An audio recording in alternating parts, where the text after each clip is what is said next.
All right, look, we know what the title is. For legal reasons, here's a disclaimer. We do not seriously believe that Epstein is currently supporting Tony Wied, because as we all know, Epstein didn't kill himself. Roll intro. If you stick a knife in my back 9 inches and pull it out 6 inches, there's no progress. You pull it all the way out, that's not progress. The progress is healing the wound that's a blow made. People are suffering. People are dying. Entire ecosystems are collapsing. Stand up and take on the greed and corruption of the ruling class of this country. The billionaire class has been taking everything, and the working class has been left scraping, paycheck to paycheck, just trying to survive. The police department, the FBI, the CIA, those are gangs. You know what I mean? The correctional office. America is the biggest gang in the world. A solidarity which fears not foreign invasion, because it is bringing all the workers to the point when they will say to their masters, go and do your own killing. We have done it long enough for you. It's called the American dream, because you have to be asleep to believe it. Guys, gals, and in-between pals, welcome back to the Left 4 Dead podcast, that radical left-wing show that your crazy conservative uncle warned you about, also known as The View, but for progressives. As always, I'm one of your co-hosts, Dane Snudden, and I am joined by the Chaos Wizard today, Emma Embers, and my not-so-estranged uncle, James Harris. Hey, well, I was going to say Emma cast summon because we got started on time, but then we didn't anyway. So, Emma, you still got some leveling up to do. Yes, for sure. Working on it. Yeah, you need to spec into your casting a little bit more. I use Fireball more than anything else. It's super effective. Okay. There's a lot of shit to talk about, as always. The Epstein list, birthday card, all of that is kind of blowing up, as we all expected, in the Trump administration's face. There was a number of women that spoke out on Capitol Hill, a number of survivors that were talking about their experiences, kind of saying, hey, fuck it, like, we're gonna name names, and Queen shit. Right, real queen shit. And of course they're being trashed because MAGA doesn't care about women at all. Mike Johnson there. Mike Johnson is no longer saying that Trump was an FBI informant for the Epstein case. He walked that back now.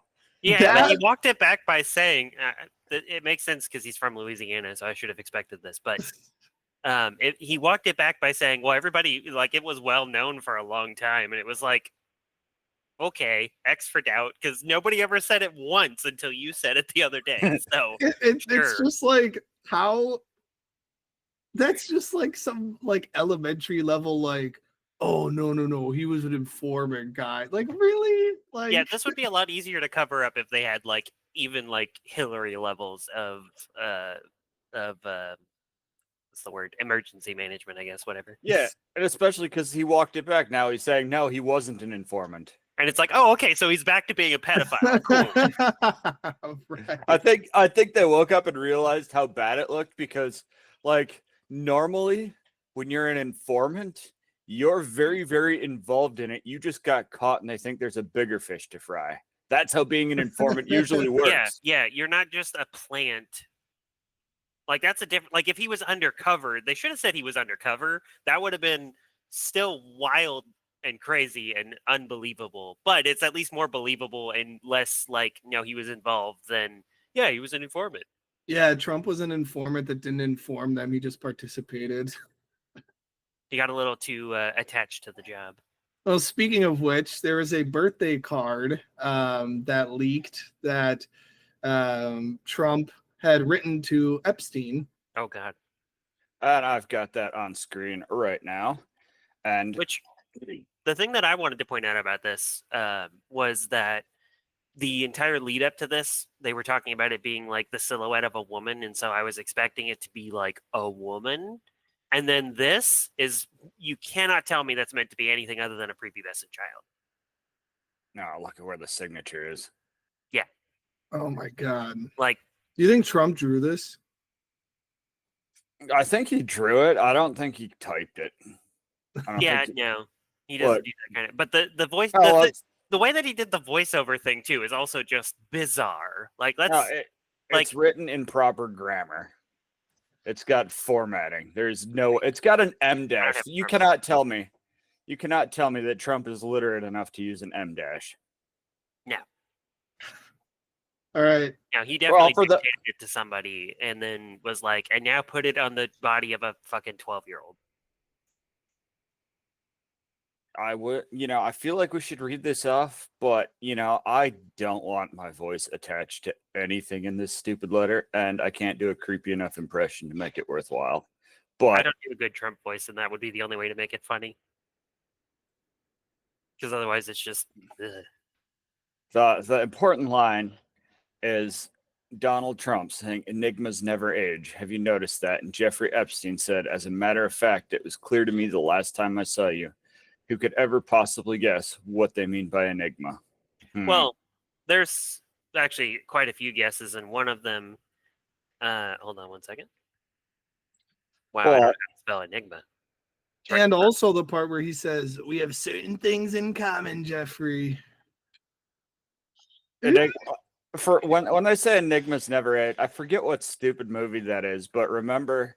Gamine, that's what it is. Okay, enigma is an anagram for gamine, and gamine means underage woman. I think what? No. Yeah. No, I think that's thinking too hard. I think it's actually this is really, really simple. I think it was an old Matthew McConaughey movie. Remember when the character, I forget what movie it is because I don't watch any TV, but remember the character said, "This is why I date high school girls, because the older I get, they stay the same age." That's what it means. Yeah, Whoa. no, that's also, yeah. I mean, my mind immediately went to the inner workings of my mind are an enigma, but I don't think Trump's a SpongeBob. Well, fan, I could see it. Okay, so hear me out on this one. I could see it being that, like Jeffrey was like, "Hey, it would be a cool way to code in that we're talking about prepubescent kids. We use the word enigma because it means gamine in an anagram," and Trump's just like, "Yeah, whatever, okay." Like Emma's getting a little Pizzagate coded over here. I know. I don't know what that hat on. is doing to you, comrade, but I'm blueing on. I'm tired of all this poppycock. Yeah, I mean, this is one of those things. Well, where Trump has always been very, very good at talking like a mob boss, which is why like half the stuff never sticks, because it's always like, "No, I didn't tell them to invade the Capitol building. I just said they should peacefully fight for their rights violently." Yeah. Storm the Capitol peacefully. Yeah, and when he's like, "We're gonna have a trial by fire," like it's I'm on both sides, I assume. This is like something that to any other, and we've talked about this a little bit before, this is something that to any other politician, career ending. I've said that about everything with Trump. Yeah, and then the fact that all of the rest of the Republican Party is complicit in this not coming out, right? All but 4 names that you will not expect to see as siding with Democrats on this issue. Well, Thomas Massie, I think you can kind of okay, fair enough. But Marjorie Taylor Greene, Lauren Boebert, and Nancy Mace is also a drama queen. So I guess Lauren Boebert and Marjorie Taylor Greene are the only 2 that would really not be expected. But point being, no, Lauren Boebert and Marjorie Taylor Greene are incredibly expected, because that's their whole shtick, is the deep state, evil satanic pedophiles. They just forgot that they voted for one. I know, right? Yeah. But you notice there's a Republican name that I didn't list among those 4. Who is it? Oh, I couldn't possibly guess who this Republican name might be. Oh, well, I'm going to tell you because I've been excited to say this all week. It's Tony Wied, or Tony Wied, who is our representative from Wisconsin's 8th district for now. And I kind of want to know what the fuck's up with that, buddy. Yeah, I know. Why is Tony Wied protecting a pedophile cult? Why is he Right. refusing to help release the names? Why wouldn't he be right on top of that shit? Mr. I took a trip to Israel and Epstein was Mossad. Yeah. I can't stroke the beard. And the weird thing too is The weird thing. The weed thing is the weed thing is that he's also been very absent from the public very frequently. I mean, there has been a number of protests and town halls saying, "Hey, Tony Wied, we invite you to go." Doesn't show up. Yeah, the only town hall that he's done since he got elected was he did a pre-screened phone town hall with Tom Tiffany because he can't even do his own fucking pre-managed phone town hall without help. Yeah. I mean, it makes me wonder how there are now 2 Democratic candidates that have announced that they are going to be running against him. Are they going to take advantage of this? Are they going to, maybe use this inability to speak out against a No, that's literally like half the foundation of MAGA is there's satanic pedophiles in the White House. That is like a really big thing that grouped up all these strange groups that normally wouldn't hang out with each other to support Donald Trump. And now that there's actually a pedophile in the White House, there's just radio silence. Like, what?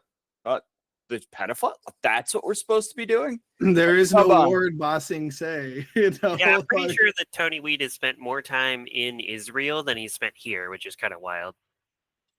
Also on our tax dollars, by the way. Yeah.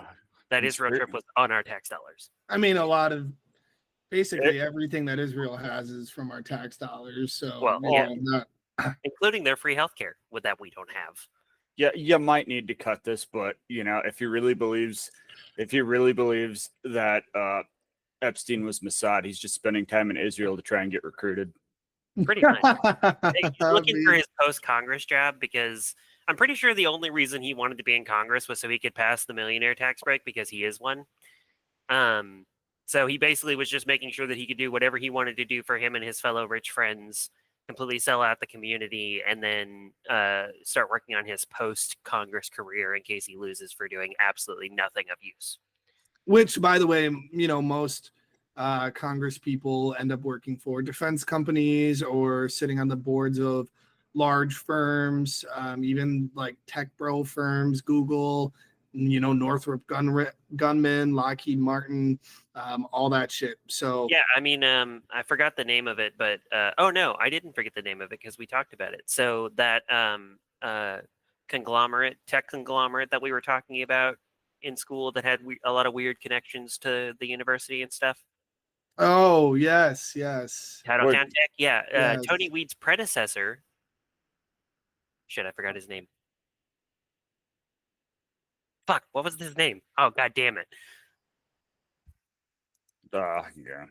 The entire Left 4 Dead audience is casting Remember spell right now. It's hard. It's all the weed. Actual weed, not Tony Wied. Mark Murphy? No, that's the Packers CEO. But he is also connected to Titletown Tech now. Brad Smith. That'll be another future episode. Craig Dickman. No. Hold on. Mako. He was the former U.S. rep for Wisconsin 8. Can I type the right numbers? Mike Gallagher. That's the one. Mike Gallagher. All right. Mike Gallagher. He was Tony Wied's predecessor in the District 8 seat. And he where's my camera's acting weird. He joined the board of Titletown Tech, which also has Israel defense connections through drone making and stuff like that. After he got out of that was what he resigned from Congress to do, was to go be a lobbyist for them.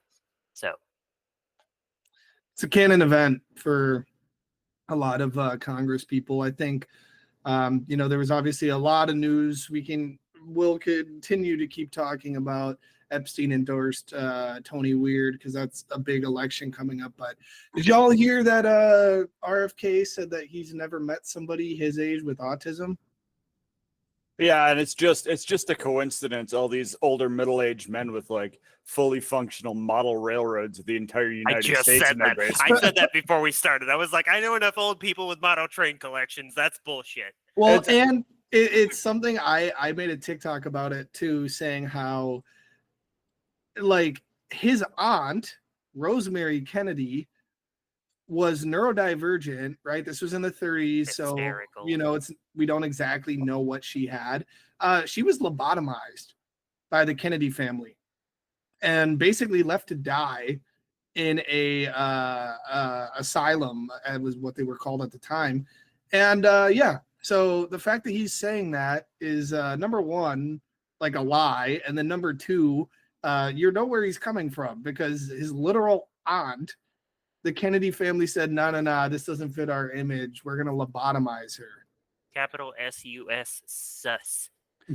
I'm sure it's just a coincidence that if either of your parents were an engineer or a mathematician, you have twice the background rate of being autistic, or twice the chances of being autistic. Sure, My coincidence. dad was an asshole and my mom was a school teacher. I don't know how to even respond to that. Right, I know. What does that mean? What does that mean? What is? My dad was an asshole and my mom was a school teacher, and I'm autistic. Okay, well, it's a spectrum, so you know, we could all fall on there in some way, shape, or form. I literally fell on it. Wow. Like tripped full head first into it. Also, All most right. of my friends are like autistic to some degree. It's like we congregate. Yeah, I mean, you do. Like, I think. I Well, think we've a lot all of had I think Tylenol the at one point in co-hosts our on lives, this so- podcast are probably Yeah, we've all had all on the Tylenol at some spectrum. point in our lives, so mystery solved. Because he also said Tylenol causes autism. That was his, in September, we'll tell you exactly what causes autism. And then he goes, it's Tylenol. then why, if it's Like- Tylenol, then why are you going and banning all the vaccines, RFK? Yeah, what are we supposed Like- to do? Like what? remedies? Yeah, ban Tylenol. Come on, you're gonna get rid of the vaccines. Fucking diseases and deaths are gonna go up, and autism is gonna remain exactly the same. which measles cases are now rebounding. Yep. We have them in Wisconsin. It was a disease that was completely It's in eradicated, Ohio. and now it's back by popular demand. Maybe. Just kidding. No. That's- Enough, that- I guess. Suffering builds character, or I kills mean, you. that's what the Republicans think for sure. I think that this whole like the big pharma shtick that they have, where they're like anti-big pharma, it's Yeah, like but they won't kill the insurance industry or Right. anything like that. Like one guy comes in and tries to kill the insurance industry, and they're like, "You're a criminal." Free That's Luigi. a free Luigi comment, by the way. no, literally kill the insurance industry. Yes, I forgot about that. No, Not saying you're not endorsing figuratively. killing people. I should specify that for legal We reasons. we only endorse the figurative murder of the insurance industry. Yes, get that correct. Wonder how Luigi's doing. It's been a while since Hopefully, well, I've been writing him a lot of love letters, so I'm just kidding. I haven't written him a single letter. Okay. I noticed because I spend a lot of time, reading right wing media just to see what they're thinking, and through this whole thing with the birthday letter coming out, to kind of dial us back to 4 tangents ago. Everywhere else in the internet is like Trump Epstein, and r/conservative was Epstein estate also releases letter from Bill Clinton. And it's like, do I give, like, you're trying to play the Democrats same have game? literally never denied that he's connected to Epstein. They're like, Like, yeah, it sucks, but I don't- what are you gonna do? It doesn't even like. I mean, it sucks that people engage in such shitty behavior, but I don't give a fuck. This is this Yeah, is also, neoliberal he's been Bill president for Clinton. 30 years, like. This is the original. Hey, let's be more like Republicans, president. The Right, third way. That was like, manufacturing, with the pedophile thing. and it doesn't matter. Like, fuck, send him to prison. Like, you're not gonna surprise me by saying fucking Bill Clinton's a creep. We've known this since the 90s, since he played saxophone during his first presidential election to distract from an other sex scandal he's having. Like, this is not news. You're not surprising it. Like, we're not going to jump to his defense. He should go to prison too. It's I like when know, people yeah. would say, like, well, what about Joe Biden? And I was like, yeah, fuck him too. Like, he sucks. What do you Right. want from me? I mean, it's a classic whataboutism. But we you actually know? say fuck Joe Biden and not let's go Brandon. Yeah, exactly. Like, Yes. we're not cowards. Right. And I mean, it just, and of course, he's trying to distract from all of this with the whole Department of War thing, which, if you didn't know, the U.S. Department of Defense has now been renamed the Department of War. Pete Hegseth got a little name plaque for his door that says Secretary of War instead of Secretary of Defense, which, by the way, the Department of Defense was originally going to be the Department of War, and we changed it. And it's like low-key kind of based that, like, we're changing it to the Department of War because, don't get it twisted, Yeah, this is. we haven't defended ourselves. Going to Iraq wasn't defending ourselves. Going to Vietnam wasn't defending ourselves. Excuse me, we were defending ourselves from the scourge of communism, sir. Oh. Which on this podcast is that. Oh, never mind. I see where I'm at. Rare Trump W for being honest, but he said he was going to be the most peaceful president, and here he is renaming it to the Department of War and sending the National Guard to Chicago now. So And he is going to war. It's just launching a with ground us. war against Venezuela for peace. And Wait, okay, about the whole Chicago thing, like, I hope to God that ICE pulls up to O Block in Chicago.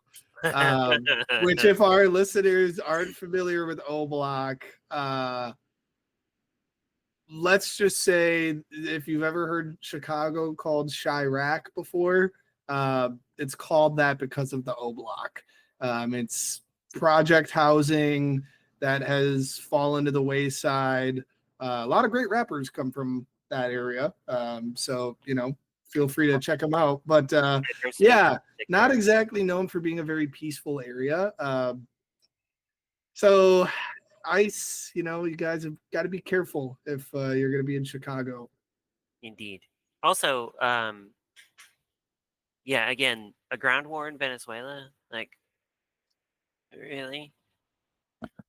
I saw a funny thing that was it was hilarious. It was showing it showed Pete Hegseth doing like a I'm a strong guy, and saying that we're ready to go to war with Venezuela, and everybody was like, I fully believe that if anybody could lose a war to Venezuela, it's Pete Hegseth.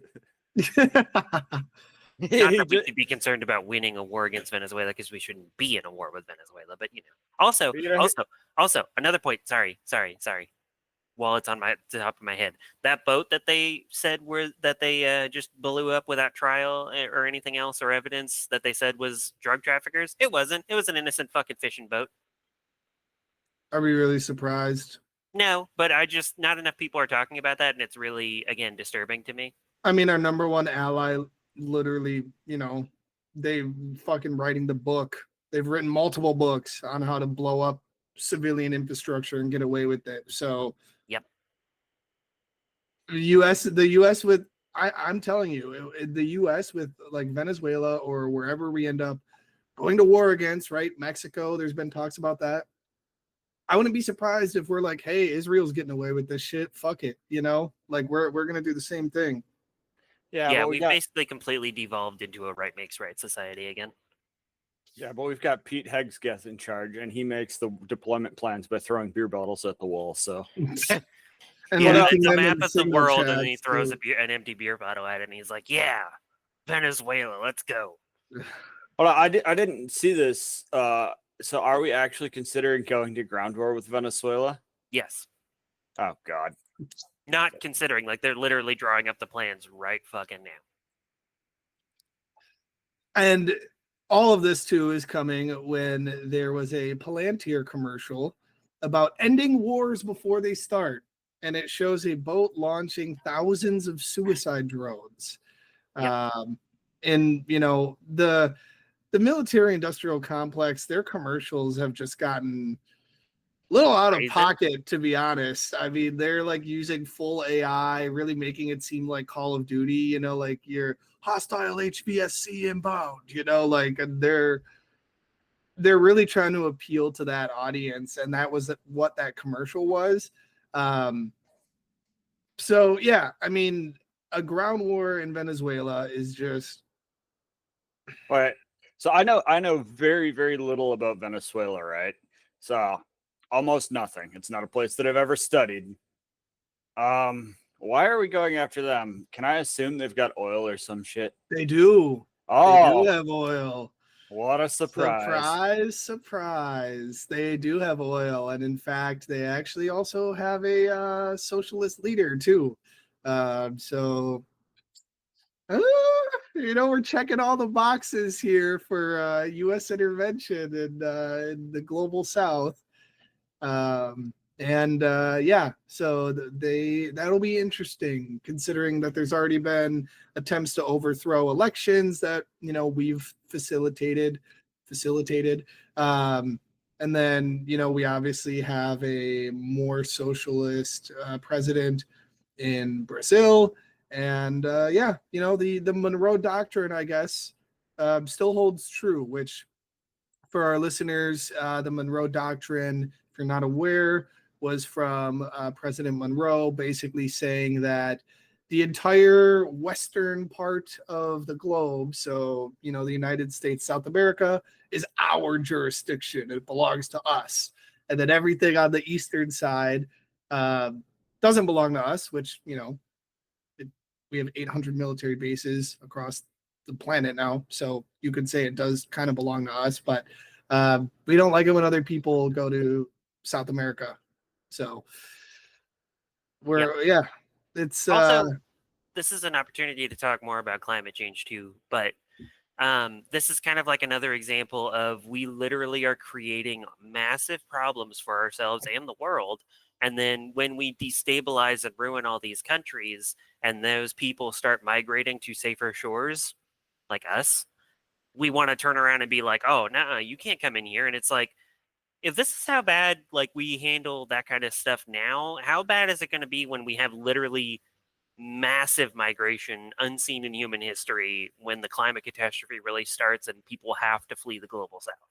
Like, yeah, like what do they think is going to happen if we have a war? Like, do you think that's going to make the immigration problem better? Like, what? No, because every time we fuck with one of these Latin American countries and do regime change and what else, it only expands how much migration we see from there. So I mean, it's not rocket science. You know, the thing is though, is that the Trump administration is not wrong in that there are a lot of dangerous people in some of these countries. There's a lot of extremists in these countries, right? But the thing that they get horribly and fucking deliberately wrong is that this extremism is not caused by belonging to one faith or another. It's not caused by having one color skin or another. It's that poverty and hardship breed extremism. And you can't get rid of it by inflicting more poverty and hardship on the world. It's going to be the exact fucking opposite. That's why the Middle East has such a big terrorism problem, is because we keep fucking around with it. Right.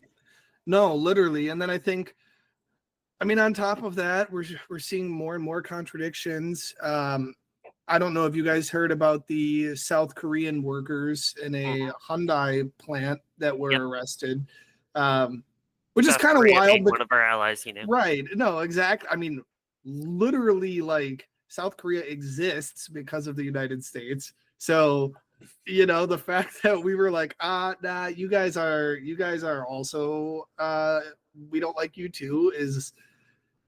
Well, that was one of the reasons why libertarianism was so appealing to me, because it was like adjacent enough domestically to my listen, sir, don't make me sick the cat that ate somebody on you. Wizard magic. Anyway, the like domestic policy stuff was close enough to being raised conservative that was like an easy transition. Transition. Anyway, but You're on fire today. The The beard is throwing me off. I'm not gonna lie. Yeah, I know. It's quite majestic. It also hides all my shit. Except that. But yeah, no. So domestically, it made it easy to follow along with because it was adjacent to my conservative stuff that I was raised on. But foreign policy wise, it was better, or at least in my view, because it was isolationist. You know, Ron Paul and all that stuff. And I think the one argument that really stuck with me about that they made was that it was the concept of blowback, which is that, you know, all these decisions that we make, even if we made them 80 years ago, actually have real world impacts today on what we're dealing with. Like, for example, you cannot say that Iran, if you want to say it's a problem right now with them trying to get nuclear weapons and all that, which they haven't done since 2003, but are almost certainly going to do it now. Thanks, Trump. You can't point to them as a problem without acknowledging the fact that the current regime of the Ayatollah only exists because we overthrew a democratically elected prime minister, Mohammad Mossadegh, back in the 50s. So, because Iran was becoming a democratic state, and they wanted to socialize and nationalize their oil industry, and British Petroleum was not happy with that. So BP intervention. Well, explicitly, what was the funny part was Winston Churchill always has this rap for being like this, like really brave and stalwart person, but literally it was him running to Edinburgh, to Eisenhower, and saying like, "Oh my God, they're nationalizing their oil fields. We need." I can't do a British voice. We need to go in and do something about that. But you know, MI6 isn't powerful enough, and so the CIA was like, "Oh, we got you, boo. We got this." And yeah, and then Operation Paperclip happened, and then a whole lot of other excuse shit. me, Operation Ajax. Paperclip was the scientist thing. Highly recommend, you know, weekly book plug. The Jakarta Method by Vincent Bevins is all about U.S. interventions in different countries. Highly recommend. They talk about Mossadegh. They talk about Operation Condor in Brazil. Some carryover to Venezuela, Guatemala, all of that. Great read. Winston Churchill was a one-trick pony who was very, very good at war and nothing else, which was really handy to have for a very brief period in the 1940s, but the absolute last person you want in power in any other time. Yeah. But, well, not the absolute worst, because there's also Margaret Thatcher and Ronald Reagan. But I was wondering how you were going to fit that into this episode. Yeah, fuck Ronald Reagan. I will always fit it in there. He was probably on the Epstein list too. Nancy. Oh, I don't know how old was Epstein then. Well, so going back to the just kind of updating a little bit on the South Korean workers, there was 475 workers that were detained. It's estimated more than 300 of them were South Koreans. Some of them were shown to be shackled with chains around their hands, ankles, and waists. And that was a video released by ICE because, you know, they like to flaunt their like they're the police on a drug bust where they lay all the drugs out on the table. They like to flaunt that now because apparently it's trendy. Yeah, they're like creepy propaganda videos, like the one that they did using. Yeah, and the South Korea's foreign minister was actually going to be flying to the U.S. yesterday to make sure that they were coming back because they were here on temporary visas to help set up the plant. Like they weren't even trying to like finesse the system, you know, whatever, take advantage of whatever. They were literally here to be like, hey, we're going to get this plant set up and then we're going to leave. And ICE was like, you're brown? Nope. And that's enough now because the Supreme Court upheld ICE's ability to detain people based on perceived race and their ability to speak English. So yes, because if you want to use race on college applications, that's evil. But if you want to use race to detain people unlawfully, that's okay. And send them to random countries. Yeah. Like how they're trying to send Kilmar to Uganda. Like, leave that poor man alone. Honestly. I feel so bad for him. I'm like, even if he was like one of the worst people in the world, I would feel so bad for him. Like, he's being yanked around so fucking much. I guess good and bad. Uganda still has less mass shootings than the United States. So, and we do actually, comrades, have breaking news as of right now from Al Jazeera. Israel targets Hamas leadership in Qatar's Doha. So for those of us listening, Qatar has been the place where a lot of the negotiations for the genocide that's happening have been taking place. At least 35 people, including 7 aid seekers, have been killed by Israeli forces. Medical sources say they were targeting the Hamas negotiating team. Yep. They've been doing that from the start. Like every time there's been some level of negotiation with Hamas, Israel does everything in their power to stymie that. And one of those methods has been to basically kill the negotiators all the time.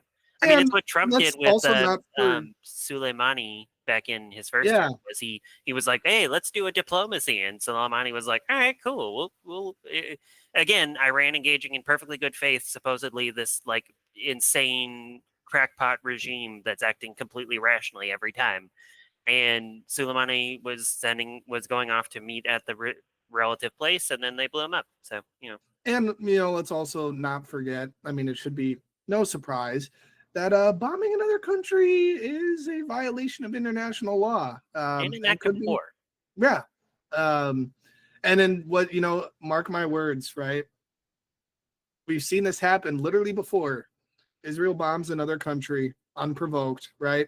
The other country bombs Israel back, and then then it's war. Then they really, the other country fucked up, and Israel has a right to defend itself. So, then it's every institution that we have is like slowly becoming more and more of a joke. I mean, I knew that a lot of them were, but like we're seeing it happen in real time. Like not only institutions in the US, but like global institutions as well. It's frustrating to say the least, especially being somebody who's a You're gonna pop off? I'm a froze. Are you back? I think so. Okay. There was a little wobbly in my timey-wimey. Yeah, no, so point about that.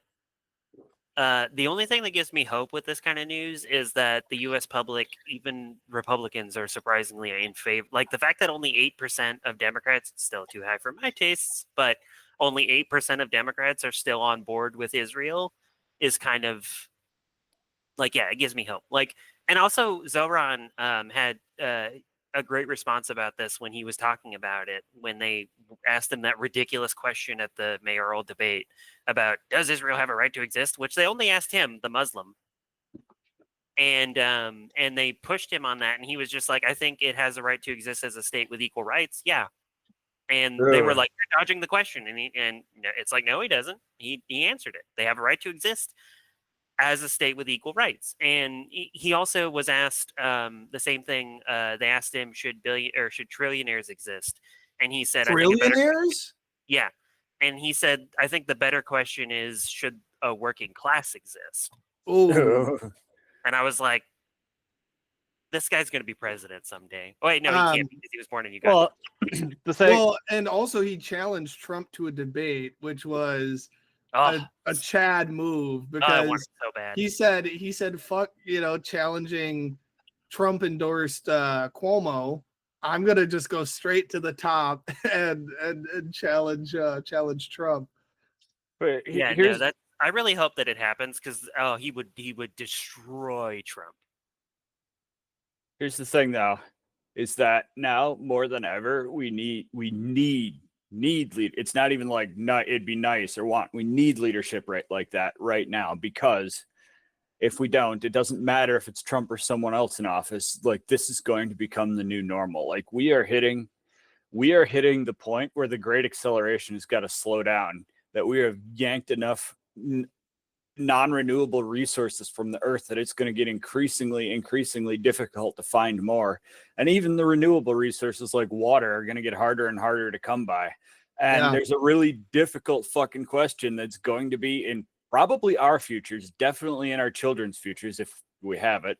And that question is, what do we do next? Because you've got two options. You can slow down, you can be more responsible with your usage, you can spread it out, or you can say, no, fuck that. I don't want to change my lifestyle. Let's just take it from somewhere else. So this could be either really good or really bad. And I think we're approaching the point where we're going to determine what the future is.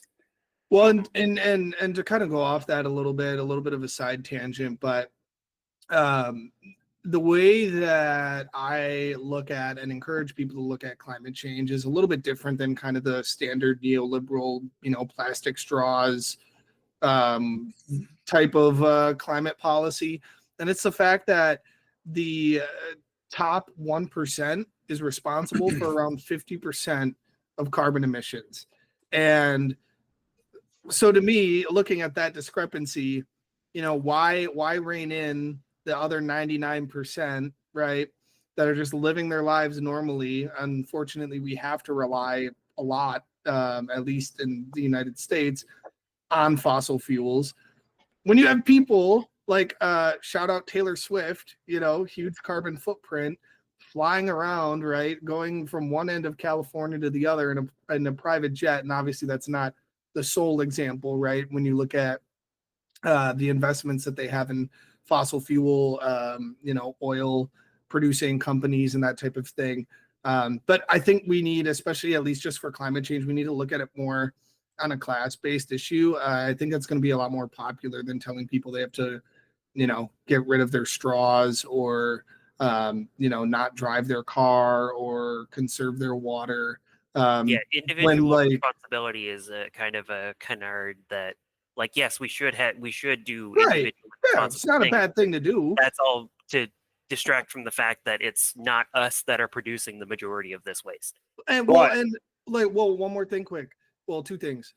Like, they're rationing water in like California and in like the Southwest, when Nestle literally has unfettered access to the water reservoirs there and is using that to make their bottled water, and they just give those water resources to Nestle. But the citizens, right? Yeah, I mean it should be. Yeah, and I forgot what the other thing that I was going to say about that was. But James, you had something?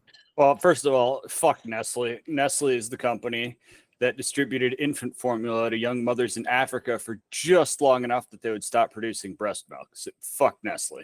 Yes. Also, they also supported right-wing death squads in South America. Oh, fuck yeah, Nestle. Totally. I mean, but the other point is, because we live in the world's fucking stupidest, the stupidest timeline, I think there's a non-zero chance, and I'm not going to say green or renewable because we all know it'll just go to nuclear, which I'll say is better than what we're doing. There's plenty of criticisms of it, but I feel like there's a non-zero chance that we go to a non-carbon-based energy generation simply because fucking ChatGPT servers require that much juice that we can't keep up with it. Oh, yeah. It's the one situation where it's like, yeah, maybe this can be in our favor somehow. We've got a long history of that. Like, we develop a groundbreaking technology that could make a lot of people's lives better. Then we go, screw that, make people's lives worse with it, but make a lot of money. Yep. Yeah, like I don't know if you guys saw the recent lawsuit that's being filed against OpenAI and ChatGPT, because ChatGPT allegedly, according to the suit, assisted this family's child with killing himself. It's happened more times than just that one. Yeah. ChatGPT psychosis is very real, and because like a good example of it is that, I don't know if you were going to reference this, James, but a good example of that is that woman that was like on TikTok because she was like, my therapist groomed me, or my psychologist. Yeah, my psychiatrist groomed me, and then everybody was like, "Oh no!" and like paying attention to her story. And the more she went on with her story, the more people are like,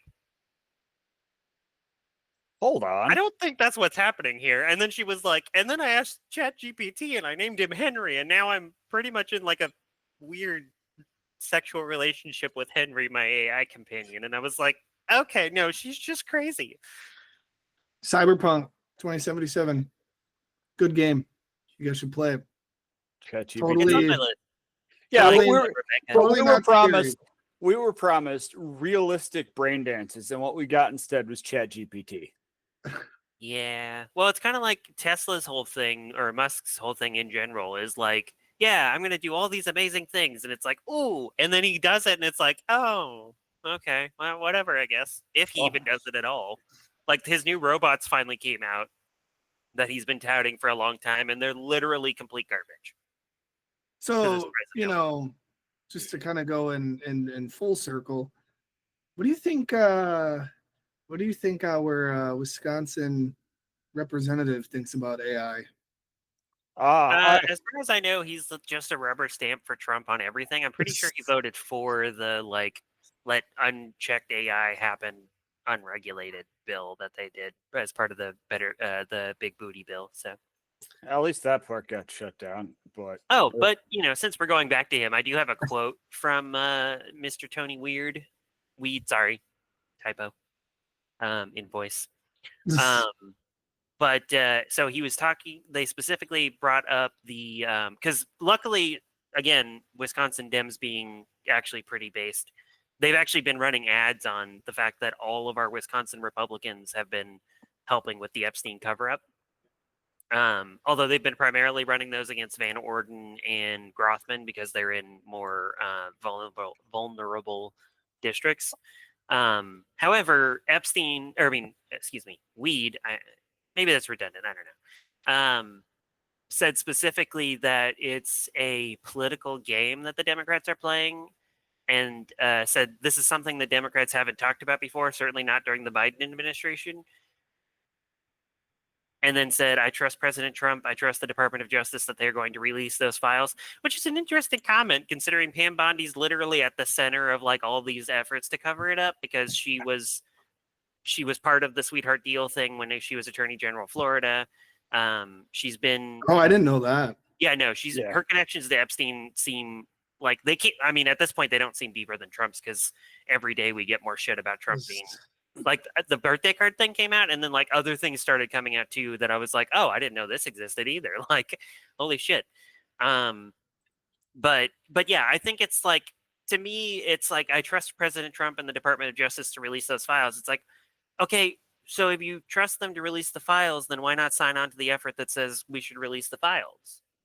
As Pam Bondi has released the literal exact same files that have already been public like 3 fucking times now, with where everything's redacted.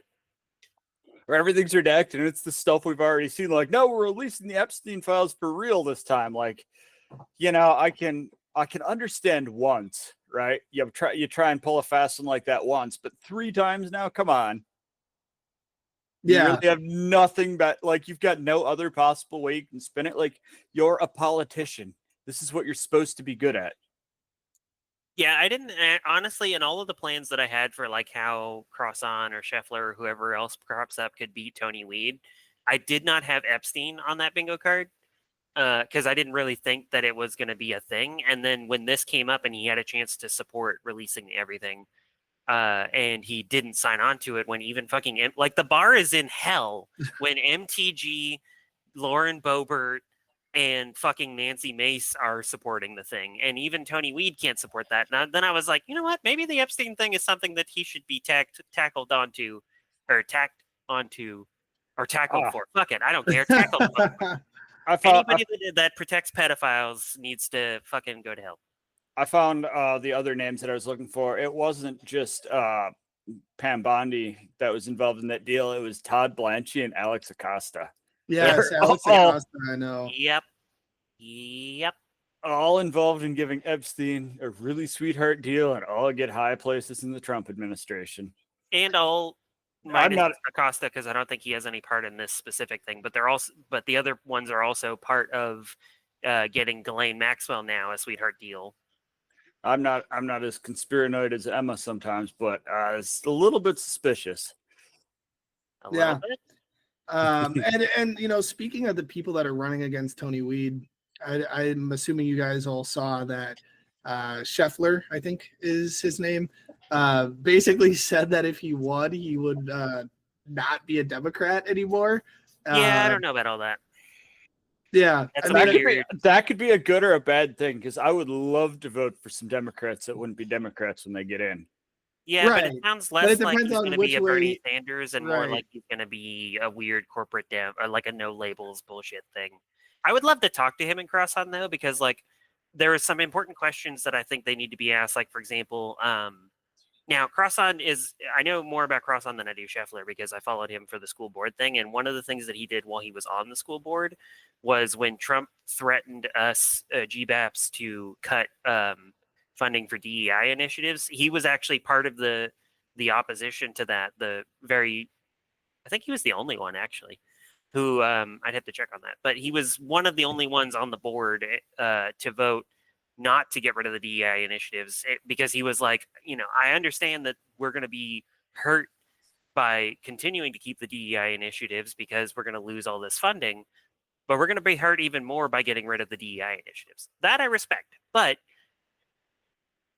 to slightly disagree with what we were saying with Ahmad a couple episodes ago, there are some, and I know he would agree with this, but a caveat to the no litmus tests thing is that there are some litmus tests, and one of them right now is: do you support the genocide? Will you suspend arms to Israel?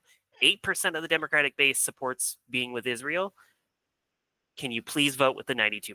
For the love of God! Like if you can do that, cool. If you can't, then get out of the fucking race. I have no interest in you. I'd rather keep Tony Wied at that point.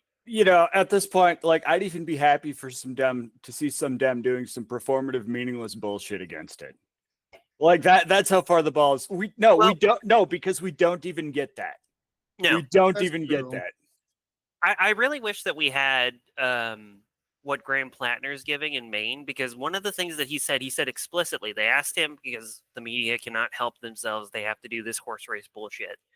They had to ask him, if you're elected, you'll be part of the vote to choose a new Democratic leader in the Senate, which unless he resigns is going to still be Chuck Schumer as the top pick. Will you vote for him? And he said, fucking no, we need new leadership. And that's another thing. Like those would be the two main questions that I would have for Crossan and Scheffler. And if anybody else jumps into the race on the Democratic side is, are you going to help restrict arms to Israel and actually embargo arms entirely to Israel and cut all aid to Israel until they stop the genocide? Yeah. One. And two, are you going to support Hakeem Jeffries? Because if it were me, I would say, fuck that shit. I'm telling you right now, I'm not voting for Hakeem Jeffries.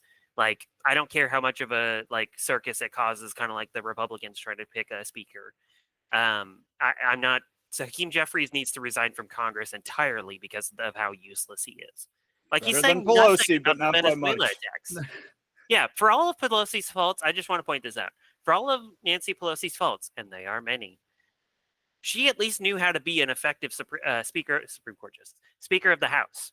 And it's wild to me that she chose Hakeem Jeffries as her groomed successor, because he's so bad at this. Like he has no idea how to do his job. And so fuck you, get out of the job if you don't want to do it.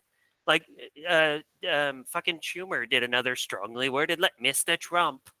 The Baileys are very frustrated with you, Mr. Trump. And it's like, okay, shut the fuck up, Chuck. Like, what the? Cease your actions or I shall insult you a second time. Yeah. No, there's so much that the Democrats could have seized on, and they could we could be gearing up for FDR levels of control for the midterms if the Democrats would just get behind doing what Zoran's doing, what Graham Plattner's doing, and just be full-throated. Because that's the thing that a lot of them missed with the criticisms of the 2024 election was they tried to say that it was all about Kamala going super far left and woke and all that, which objectively not true. Every time they asked her about trans people, she refused to talk about it. So yeah, you can. And yeah, sorry, I got something after. Yeah, I was just gonna say that Trump showed us that as long as you're addressing what people think is the issue, they don't care what you say or what you do. They just want to hear that you're going to do something to fix the problems that they have. And now, Republicans are kind of in like the same position that Democrats were in 2024, where Democrats were like, no, it's not as bad as you think it is. Really, don't believe your lying eyes. There was a congressman in, well, shit, I don't remember where he was, but there was a congressman that one of the rare Republicans that does a town hall just a few days ago, and he actually literally said on camera that he doesn't understand how any of the people in the audience are seeing inflation because inflation numbers are down. And it's like, okay, I mean, they're basically doing the exact same thing Democrats did in 2024, which was the actual reason they lost, which is saying everything's fine, don't believe your lying eyes. It's great. We love it. Look at these economic numbers that only benefit the rich. How are you not having a great life right now? And now Republicans are doing the exact same thing. So, but the only reason that's not working to hurt them too much right now is because Democrats are so fucking inept. God, I'm so frustrated with them. No, it's not. It's. I love when you pop off, Emma. Thank you. I got to disagree. It is not inept. Do not discredit them. This is intentional, intelligent, and deliberate. This is not stupidity. Yeah, because I support controlled opposition. Yeah, because either fucking party could win FDR levels of domination over the federal government for the foreseeable future. I'm going to say either party because I'm not going to be disillusioned enough. Like, you can do this from a conservative perspective and conservative values. It's not impossible. Like, you just put forth a platform that legitimately improves the lives of working people and promotes human rights. That's fucking it. It doesn't need to be perfect. It doesn't need to be shit. It just needs to be legitimately well-intentioned. Goddamn it. Overwhelming support for the foreseeable fucking future, and neither party cares about doing that at all. This is the rage episode. I love it. I love it. No, I 1000% agree. I mean, it's not that hard. Like, listening to the people's not that hard, and we're seeing that, and we're still playing political theater. We're still focusing on shit that doesn't matter, which is the goal of the system, right? That's what they want us to focus on, and it's working too. Like, we've been talking about the Epstein list. Big picture, I will continue to say that's terrible, but in the big picture, that's small fucking potatoes. We're just forced to keep talking about it because it's the only thing that Trump's even shown a little bit of weakness toward. Yeah, no, I know.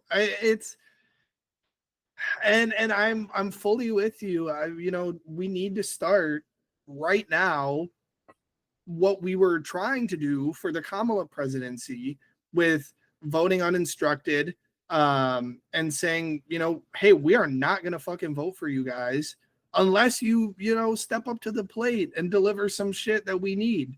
And if we start that right now and we start mobilizing on that right now, we might actually get some shit done.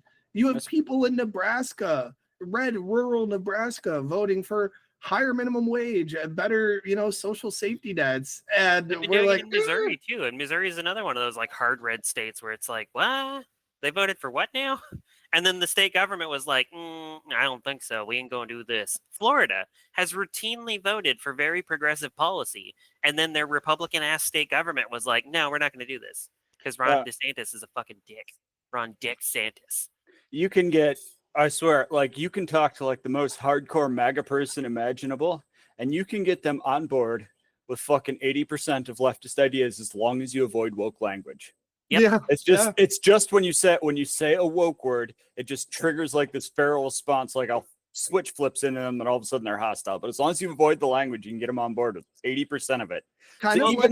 Even our opposition wants this, is what I'm saying. Yeah. Well, yeah, kind of like, I mean, Jay touched on it brilliantly when we had him on, talking about, rural people unionizing and, not dropping a stack of Judith Butler novels, on the table.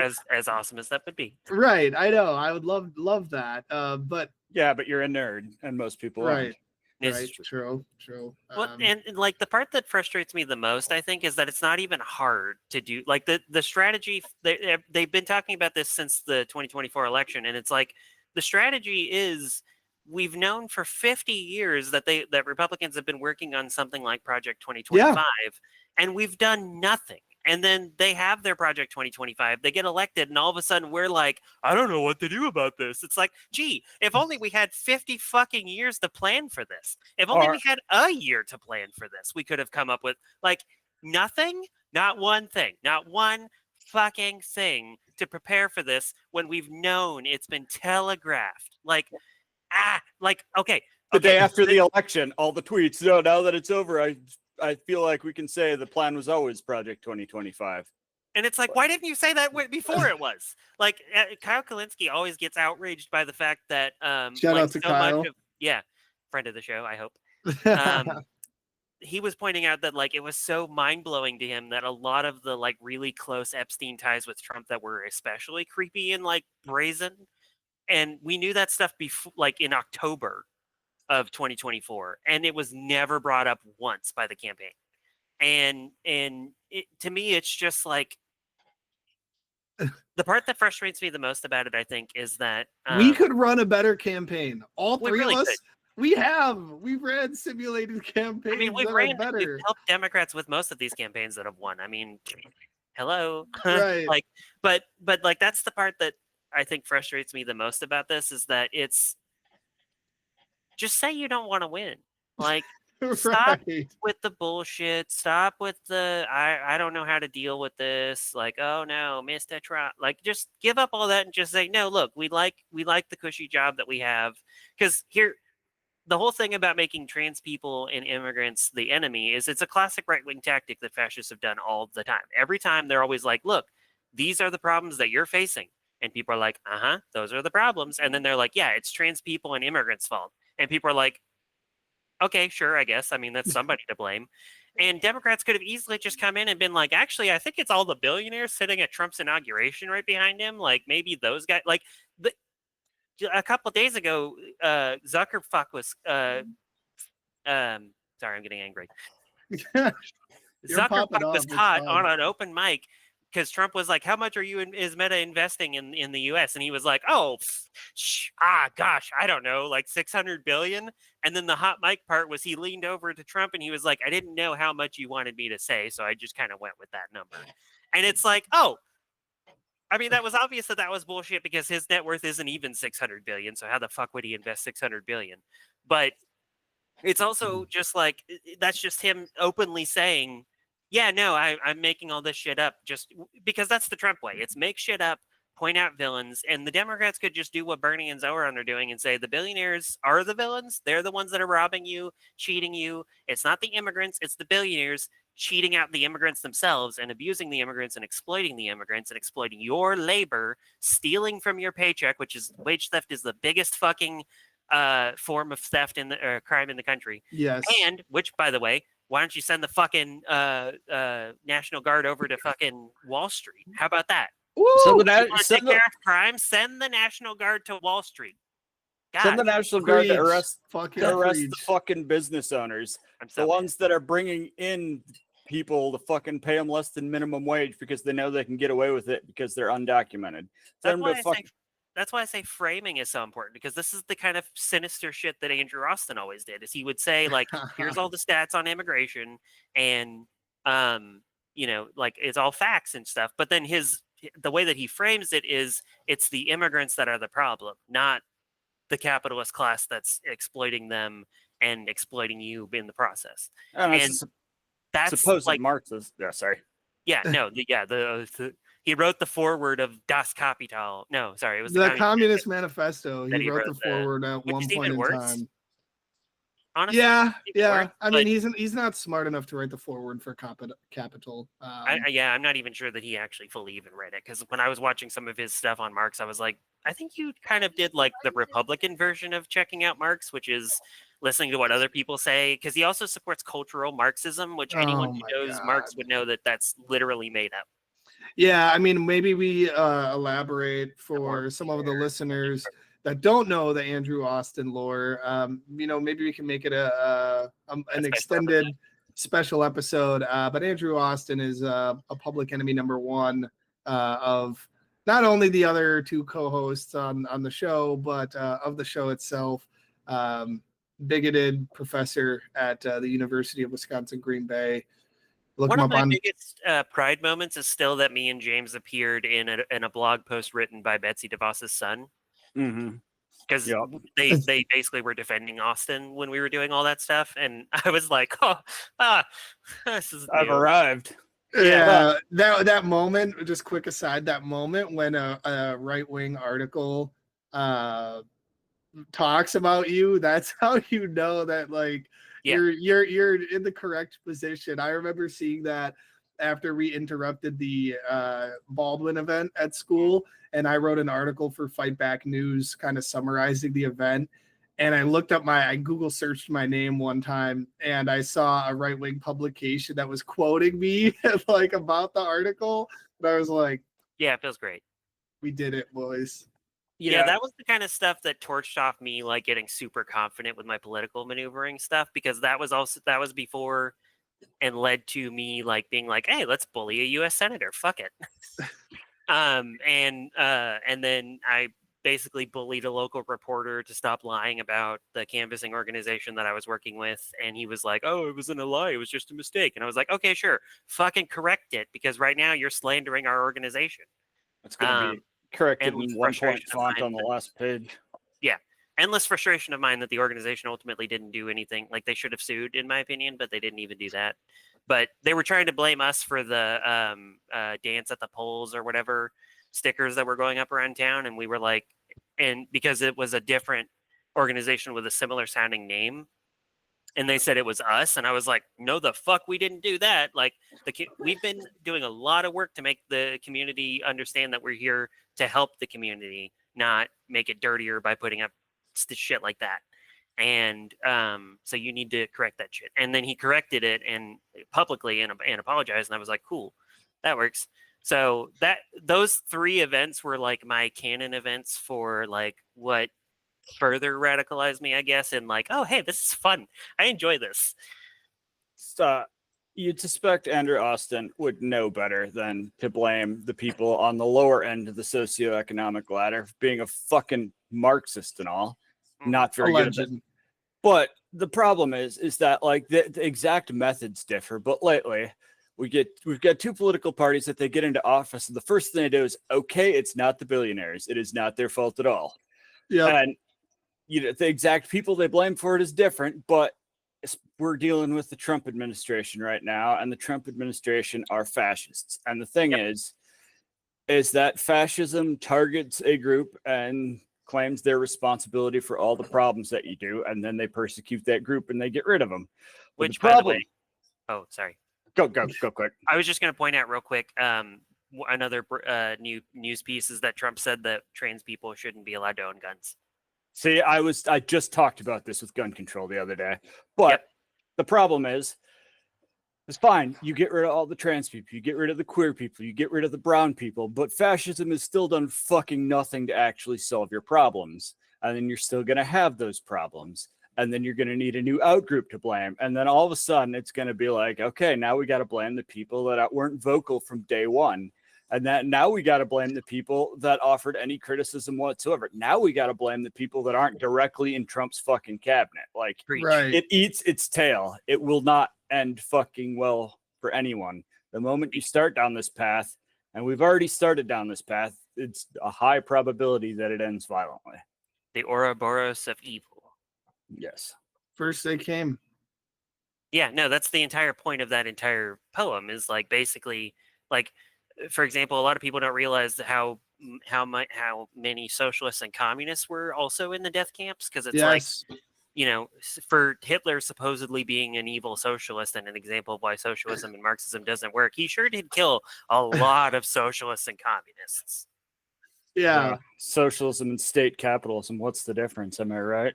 Yeah, no. That was said sarcastically, just to be I clear. know Karl Marx if he was a wizard. I mean, he kind of was a wizard, kind of was a wizard. He was an economics wizard. He cast spells of class warfare. Yes. Fireball. Yeah, no, I think that that poem, I'm a big fan of the poem. I think it's unfortunately very accurate, and it is also like low-key really, I was gonna say it's like really fucking frustrating, like seeing the most lib people ever like put that on a sign at a protest. And it's like, I get, obviously, hey, we're all here at a protest, right? Unity in practice, not unity in theory for the moment. But like, guys, like, now you understand my pain of watching conservatives quote 1984. Yep. Oh, and it's like it's basically them doing the "Are we the baddies?" meme, and it's like, sorry, you're Big Brother. Hate to break it to you. I know that shit is just so media literacy. Hey, look, that's why they want to get rid of humanities and liberal arts colleges and stuff like that, because they don't want a media literate population is a dangerous one. And I think also we do need to talk a little bit before we wrap up about what Emma had brought up with trans people being banned from getting guns. Because, again, and I made a TikTok about it, kind of low-key blew up. Shameless plug for my TikTok. But I'm happy for you, but you use TikTok. Yeah, I mean, I'm a Zoomer. What can I say? They don't care about the Constitution, right? Shall not be infringed. Remember that part? And it obviously doesn't matter when it's an out group, and we all knew that. It's but funny. the fact that they cannot realize that, right? That there's not a switch going off in their brain that, like, yeah, I don't want, the first thing a tyrannical government does is take away our guns. And then they're like, oh, let's get rid of trans people's guns. Like, my brother in Christ, you are the tyrannical government. Like, what? It's funny how this is literally history. Well, maybe not repeating itself, but rhyming. So every time an out group starts exercising their Second Amendment rights, which is a conversation for another time, because that is a complicated ass conversation. But every time an out group starts exercising their Second Amendment rights, the right wing suddenly gets really pro gun control. Because who signed? Because California, for the longest time, was one of the most had some of the most restrictive gun laws in the country until the Supreme Court overturned most of them. And who the fuck signed them into existence? Emma. Ronald fucking Reagan. Because of the Black Panthers were performing police audits and carrying firearms around. But we really need to do an anti-Reagan episode, to be honest. Like, just a full episode laying out all the reasons why he's the source of most of our problems. Yeah. Because, so I was kind of inspired. I would love to do something similar, but not like an exact ripoff, obviously, because that would be mean. But the Hysteria podcast, I don't know if you guys are familiar with them. Not a clue. They're mostly Libby women, but they're that have worked for like Obama and stuff like that. But they have good takes, like, honestly, like scorching hot, great takes, kind of like IHIP. The IHIP girls that were literally have been shitting all over Democrats. Shout out IHIP. Yeah, they fucking interviewed Hassan and shit on the Democratic Party with him. It was great. Yeah. But the Hysteria girls, they have a series that they do called This Fucking Guy, where they go into and it's not just dudes. It's also like they did their most recent episode on Nancy Mace. But basically, like, what they do is they go through the whole history of what makes these people so sucky, and they call it This Fucking Guy because it's funny. But I was kind of wanting to do something somewhat similar at some point for all the people that I like point to as reasons why we're in the mess we're in. One of them which being obviously Ronald Reagan, episode 1, prime villain for me. George and Bush. Then the I also other come George from California, Bush. so like Kissinger. I have a lot of layers in hating Ronald Reagan, because he was also governor of California. People forget that part. And then another one would be Joe Biden, because Joe Biden has a lot of responsibility for a lot of our problems, not just hatred for Ronald Reagan is like an onion, to quote Shrek. Yeah, there's layers. It's like an ogre. Yes. And then Joe Biden also has a lot of responsibility for a lot of stuff, including us, what we're currently dealing with. Because, again, I also think that if he hadn't stayed in the race so long and there was a functional primary, I'm staying in the race, we also would have won that. So, blame him for that. But yeah, basically like some kind of series of like, these are all the, my public enemies mood board, I guess. I think that would be kind of fun to do. Yeah. Even I said a decent amount of that has to go to Kamala too, because despite all that bullshit, we still could have won. But then she was like, after like everybody's like, there's this brief period where everybody on the left was hyped, or at least, you know, maybe not perfect, but something fucking better. But almost immediately she comes out, do not worry, I'm going to be no different from Biden in any meaningful way. Yeah, basically before the convention, she could have actually put up FDR numbers. Like, in fact, a lot of projections had her getting over 400 electoral votes, which is insane. And then she put Tim Walz in a fucking closet and started campaigning with Liz Cheney and talking about, like, I own a gun and, you know, I'm all about putting people in prison. And, yeah, you know, Kamala's the cop. Remember that? I'm back. And, like, she stopped talking about how inflation is because of price gouging and we should target the billionaires and ban price gouging, which was immensely popular. That was what made me go, all right, cool, I'm Team Kamala. Like, I'm part of the K-Hive. Let's do this. Remember, and then she picked Tim Walz and it was even better. But remember how wildly popular fucking Weird was just for a couple weeks? Like, it's not even a particular, like, Walz saying these people are weird. That's not particularly creative. Applause. It's not particularly creative. It's not groundbreaking, but it's like the first fucking time a mainstream Dem like thought about taking the gloves off a little bit. Yeah. Like, well, no, we better not do that anymore. That's why I advised last week about like not trusting Gavin Newsom and him not being our friend or our champion or our fighter, because that's basically the same concept. Is people are latching onto Gavin Newsom because they're so desperate for the Democratic Party to fight that they're latching onto the first fighters they get. And right now, Gavin Newsom's one of the top ones. And I continue to say J.B. Pritzker would be a way better example. Speaking of people that are weird, this is... Don't forget, Epstein endorsed Tony Wied. And yes, metaphorically for legal reasons. Yes, he cannot currently endorse Tony Wied because he's dead. He did, as we said in the disclaimer. He did not kill himself. Someone unalived him during the Trump administration. The first one. Anyway, Tony Wied? I'm just kidding. For legal reasons, I'm totally kidding on that one. Everything else I've said about him is helping cover up Epstein, totally true. That part, just a joke. So it's been a good episode. Couple of things to announce. Obviously, we had a poll for our last episode. Who would be a better president, the Rizzler, Donald Trump? I think I know. The Rizzler won by a landslide. In fact, actually, 100 votes to 0 for Donald Trump. So wait, does that mean we got? Oh wait, that was the wrong episode. I was going to say you owe me a Bigfoot hat. No. Well, that is still going. If any of the episodes get to 100 listens, James will be getting that Bigfoot hat. In other news, the Left 4 Dead industrial complex has started to kick into gear. We have stickers that we will be getting. We should have them by the time you guys are listening to this episode. We should have the first batch of stickers ready to go. Stick them everywhere: laptops, poles, Tesla trucks. You mean wank panzers? Yes. Jesus. I've been calling them swastikars, but yeah. So yes, and then look for us on Instagram at _left_dead_pod. Beautiful username. Follow us on there for updates, and we hope to get a little bit more of the Left 4 Dead industrial complex brewing here eventually.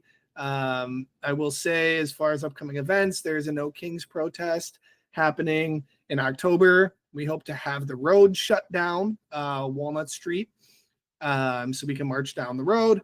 Might march down the road anyways. Or excuse me, we'll see if the bridge breaks down conveniently only during the protest. And with the start of school, obviously, we have some busy comrades out there, but remember to get active, get wise, and get organized. Yeah, like, oh no, the bridge is broken. It might stay closed. We can't possibly let these people walk over it. Stay trashy, Goblin apprentices. And, as always, fuck ICE, free Palestine. Fuck ICE, free Palestine, and fuck Ronald Reagan. Yes. All that. Free Luigi. And Yeah. free Luigi. Free Luigi.